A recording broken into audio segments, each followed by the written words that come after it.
Nanju Tales। ये कहानी है मैक्स। मैक्स उस देश की ओर रवाना हो गया था जहां वाइल्ड थिंग्स हैं। वह एक छोटी नाव पर सवार हुआ और नाव में ही उसका भोजन हुआ।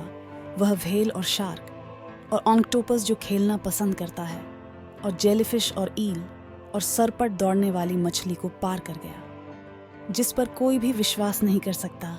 जब वह उस भूमि पर पहुंचा जहां वाइल्ड थिंग्स हैं, तो वाइल्ड थिंग्स ने गरजते हुए उनका स्वागत किया।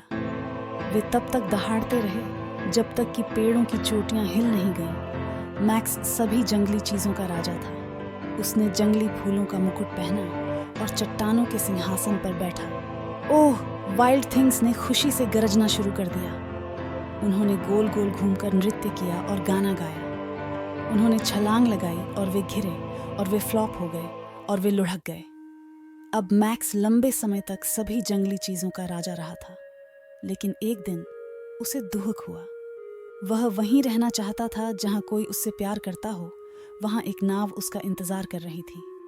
वह नाव पर चढ़ गया और समुद्र हंसने लगा और नाव घूम गई और वापस चल पड़ी। मैक्स उस भूमि से वापस आया जहां वाइल्ड थिंग्स हैं। वह कपड़ों का एक नया सूट और सीपियों से भरी जेब लेकर वापस आया और वाइल्ड थिंग्स उसे सबसे अधिक प्यार करते थे।